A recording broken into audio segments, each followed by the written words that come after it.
Turma, bora prosseguir então? Vamos continuar? Hoje, então, dando sequência aí às escalas, a gente já falou um pouquinho da escala mensal, a principal, que dá o direcionamento para as outras, escala diária e, claro, escala de férias. Agora, dentro dessa montagem, algumas características, algumas peculiaridades que podem estar presentes na condição administrativa, na condição da gestão dessas escalas. Então, fica comigo. Se você tá vendo as coisas que não deve aí, acessando o que não pode, esquece esse trem de rede social e depois você mexe no Instagram. Foca aqui, ó. Vamos estudar um pouquinho mais de escala, que é importante. Carga horária de trabalho.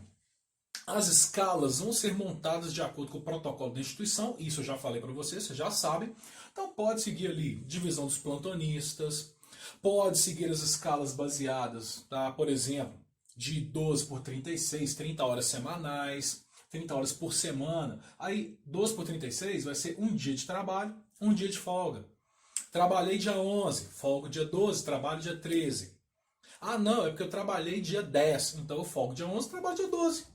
Então você trabalha um dia, folga um dia. Ou você vai trabalhar 12 horas e vai folgar 36 horas. Você trabalha 12 horas consecutivas e folga 36. 40 horas por semana, trabalhando aí, por exemplo, 8 horas por dia. Ou 12 por 60, eu trabalho 12 horas e folgo 60 horas. Um dia de trabalho, 2 de folga.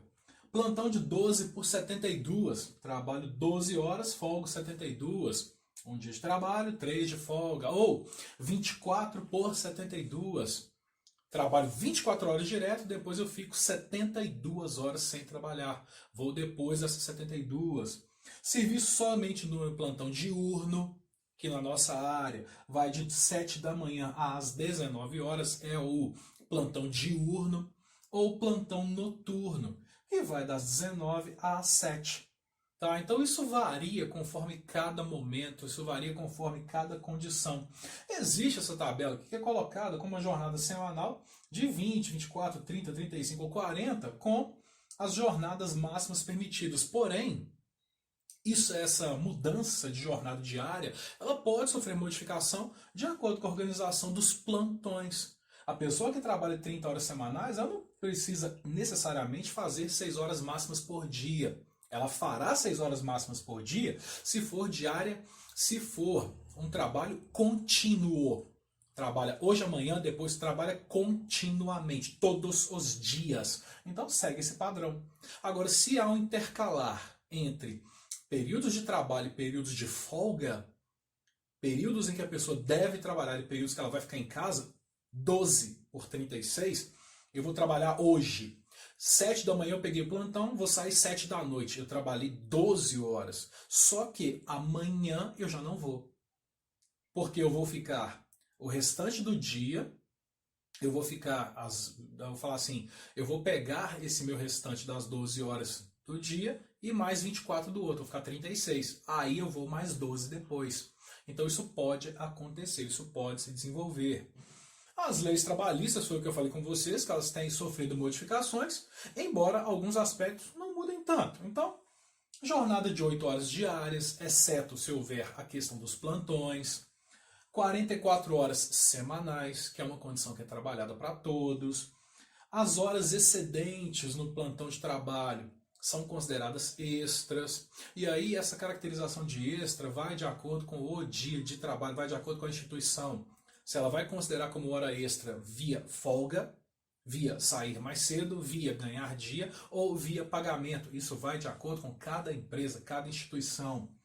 Um dia de 24 horas com descanso semanal, exceto quando já é previsto, exceto quando já são os plantões. Então, para aqueles que trabalham diariamente, todos os dias, eles têm pelo menos um dia de 24 direto, sem trabalhar. Deve-se contemplar feriados nas escalas civis e religiosos para os funcionários, exceto para a modalidade de plantão. Vocês estão percebendo, né, que eu estou falando exceto, porque a enfermagem aqui pega os excetos. Tá? São no máximo 6 horas, exceto a enfermagem. Tem que ter 24 horas de folga de plantão, exceto a enfermagem. Tem que contemplar os feriados, exceto a enfermagem. Então, existem essas possibilidades. O trabalho noturno é refere-se aí das 22 às 5 horas, exceto o plantão da enfermagem. Tá? Mas dentro desse período de trabalho, aí sim para enfermagem, existe o chamado adicional noturno, um percentual de acréscimo por estar trabalhando nesse período de tempo. Então, o trabalho noturno costuma ser financeiramente mais viável do que o diurno. Por essa razão, tá? De um percentual a mais do trabalho. A mulher tem direito a 2 horas de descanso quando for na amamentação, até os 6 meses. Tá? Ela tem essa perspectiva. Atualmente são trabalhados os 120 dias de licença maternidade, podendo ser estendido para 180. Isso vai de acordo com a instituição, isso vai de acordo com o local.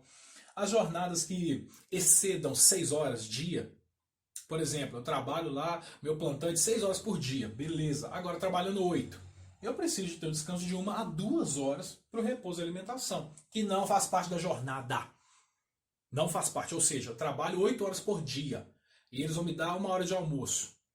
Então você não vai ficar na empresa 8 horas, você vai ficar na empresa 9 horas. Porque você vai trabalhar 4 mais 1 mais 4. Ah, não, é porque eu já trabalho 10 horas por dia. Então você vai ter 1 hora para descansar, que não faz parte do seu trabalho. Ah, não, então eu quero ficar direto. Legalmente não pode. Tá? Você não tem esse direito de ficar 8 horas direto para poder ir embora mais cedo.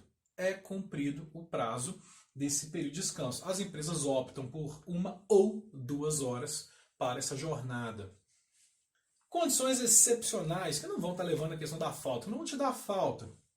Licença doença, atestado médico de até 15 dias, falecimento de cônjuge ou de algum dependente, falecimento de cônjuge ou dependente 5 dias, casamento 3 dias, nascimento aí para os papais 5 dias, olha que bacana, né? 5 dias para você ficar em casa lá depois que o bebê nasce. Licença eleitoral, aí vai de acordo com a lei, para cada dia trabalhado são 2 de folga. Aborto, 15 dias desde que não seja criminoso, embora essa possibilidade exista e varie conforme cada médico. Tá? Já presenciei situações, já vi casos de 15 dias de folga, mas já vi casos de que a mãe, pela característica do trabalho de parto, pelo aborto que aconteceu, ela conversando com o médico, tendo ali as características, a evolução, o médico liberou ela para a licença, como se fosse maternidade, para ela se recuperar em casa. Mas isso não é lei, isso é variável. Doação de sangue 1 dia a cada 12 meses e gestação 120 dias pós-nascimento ou quando o médico julgar necessário que a mãe já interrompa o seu trabalho. Agora, vai montar a escala, é importante ter aí respeito com a característica da própria equipe, com relação à característica do local de trabalho, com os pacientes que precisam de atendimento, precisam de cuidados.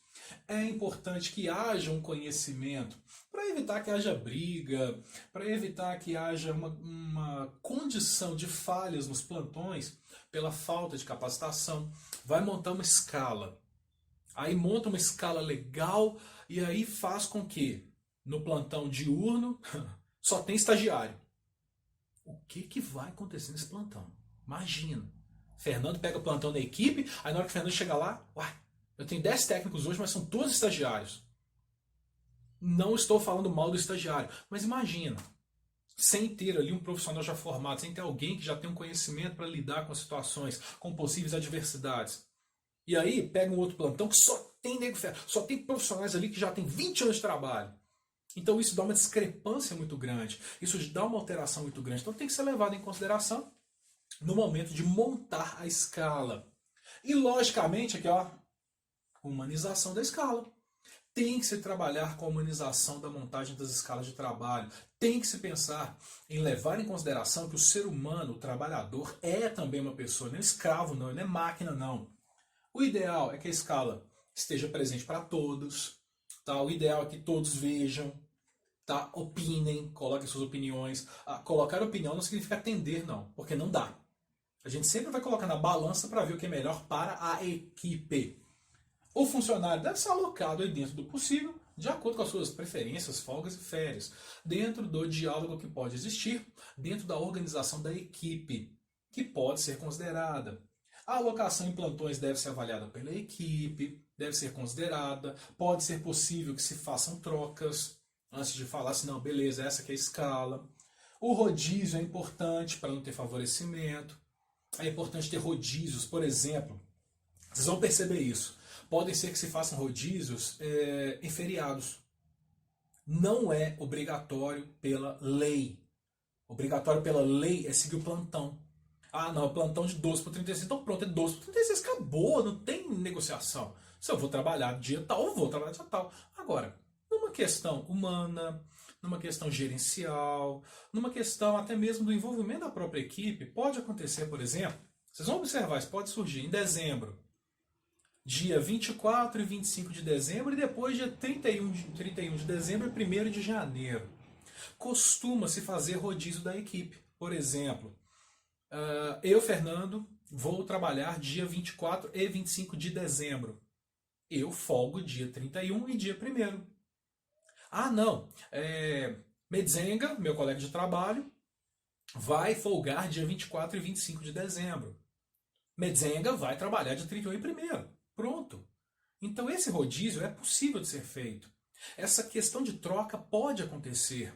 Não é uma condição seca, isolada, não é uma condição matemática plena, rígida, que deve existir nas montagens das escalas. Deve-se pensar sempre na característica mais humana do processo de trabalho, na característica mais humana da montagem das escalas. Então é possível que se trabalhe com essa condição na montagem da escala. As escalas devem ser disponibilizadas com antecedência para que as pessoas possam se organizar nas suas tarefas externas. Pode ser, por exemplo, uma tarefa externa, um plantão em outro hospital.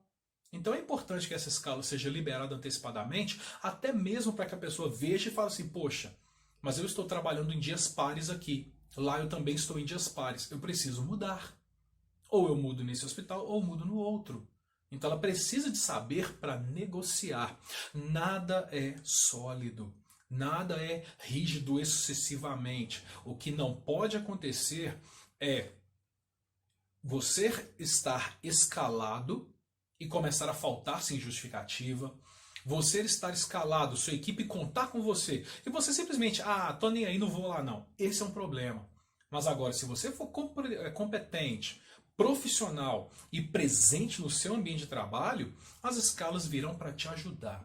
As escalas virão para facilitar a organização de tudo que vai ser desenvolvido. Portanto, fica comigo, bora continuar estudando e não saia daí.